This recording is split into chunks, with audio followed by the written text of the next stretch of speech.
Oh no. Why, hello. It is I. Me sitting in the sun as usual.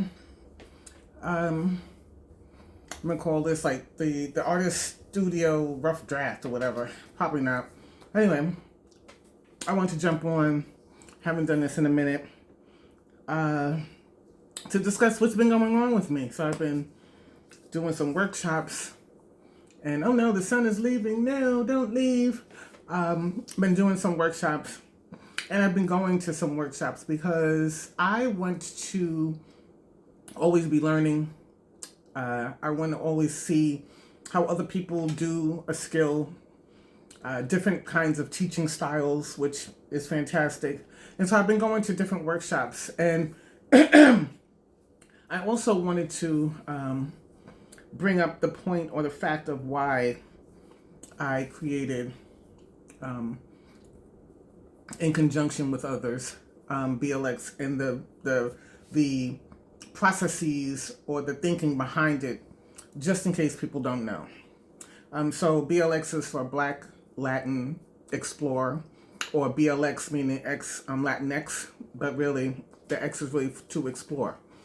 And we came up with this concept because in the leather kink BDSM kind of community, historically, and I'm saying historically, not like I am using that word, so I guess I do mean historically, and historically meaning until I came out into the scene or the community, there has been very little focus on people of color. And I'm saying people of color, I don't identify as a person of color. I'm Black, African American, kind of a thing. So you never saw. So BLX is really not even only about paying Black and brown educators, right? But it is also trying to bring into the forefront that Black and brown people do things differently within this community. And you have other groups that are focused on Black and brown individuals, and that's wonderful, but I haven't seen much education around that. I've seen a lot of sex, and sex is fine, but when it comes to education, sometimes I don't see it. At least for me, I hadn't seen it. Not that I'm everywhere, but I've been around. I've been around. I've seen some things, and I haven't seen some things. So BLX is really, for me, about educating Black and brown folks so that they can go out there and do education, and also about educating, I guess, the wider community about how one plays when one is Black and brown. And when I say one, I mean like us people. So, for example, I have been out, as I said, gone to some workshops to see other people teach, and I'm not a dick about some things, but when there is like a break or a lull, I will speak to the educator and ask certain questions. Very recently, I went to a fire class, and I asked the educator, how would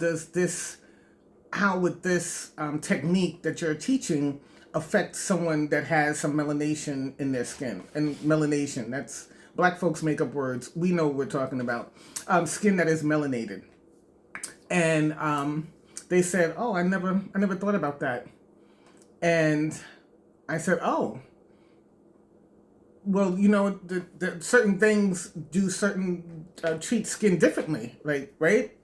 And they said, "Well, I never thought about it." And the way they said they never thought about it, it must be good to be white.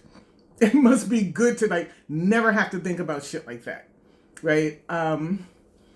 So I said, "Oh, okay, well," and they said, "Well, what is it? Tell me." And I was like, well, the next time I do a class or whatever, and you see it or you hear about it, you should come, and you'll learn a thing or two."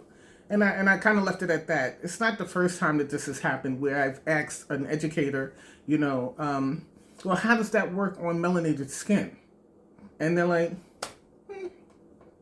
Never thought about it. It never crossed my mind. One educator said, "Oh, I don't. They said, skin is skin. No, skin is not skin. if skin was skin, you know, if skin was skin, oh, if only." That's what I've been doing. I've been like, that's what BLX is really about teaching and or bringing to the forefront how what it is that we do affects melanated people, right? And it's kind of difficult, at least it is kind of difficult. When I came out publicly, there weren't a lot of black people, and there were hardly any Spanish people and or Asians, right? But there was a few black people, but everybody else was white, and it's difficult to try to carve out a space for yourself when you're like a little, as we used to say, that little speck of pepper in all of that salt. And so to even try to, if you wanted to even be in some kind of dynamic, whether it was just top or bottom, DS or MS or anything like that, or just a regular play partner, it's the black men that were around only wanted to be with white women, right? And the white men that were around wanted to be with black women, but most of the black women were dominants. And so that was, two circles, two squares. So that's the way that went for a very long time. And not to say, and I shouldn't say this because, well, I should say this, not to say that there wasn't any black people around, but they were just swingers. There was a whole lot of black people in the swinger community. But that's not what I wanted, and that's, I wasn't, no shade, but that's not where I was at. There was times that I went to parties because sometimes those two communities overlapped, not a lot, but they did. And there were times when, you met somebody who was black and they were like, hey, I'm having this private party, because we used to have private parties at times. And you would go to the party and it would really just be a swingers party with like a St. Andrew's cross or with a sling, right? So it wasn't really, the focus wasn't really on BDSM, it was really on sex. And so that wasn't really my gig either. So nowadays that the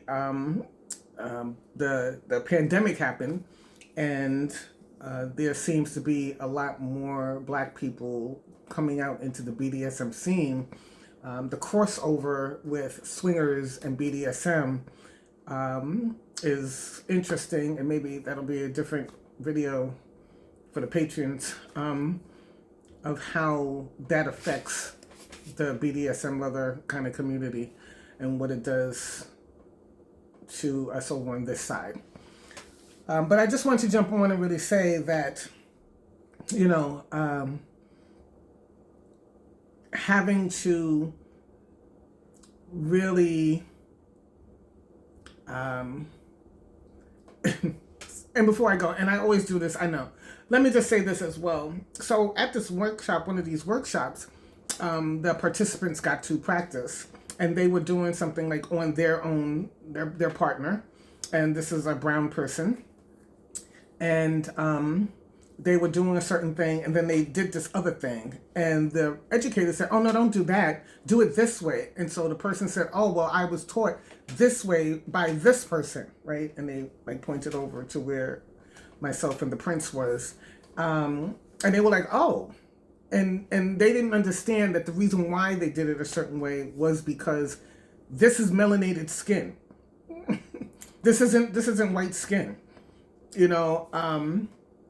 You have to do certain other things when it comes to melanated skin. Anyway, the fact that they were like, don't do that, and so she was like, was rather interesting, and also the thing is that they weren't even curious enough to ask, well, why are you doing that? They just said, don't do it. And when the person said, oh, well, I was taught that from this person, and we were standing there, they weren't even curious enough to say, oh, well, why is that? So that we could all, if we're all learning, we're all learning. When we do workshops, we are all learning. So if you have something that you can contribute to the workshop, or a thing that you do that is different, let's share. Let's see it, right? And I think it's because there's a certain kinds of people, or groups of people that are very communal and very, very collectivist and these kinds of things. And then there's some that are just very about the individual. And, it is what it is. Anyway, the sun is moving back and forth. I'm going to have the rest of my breakfast that you can't see, but it is here.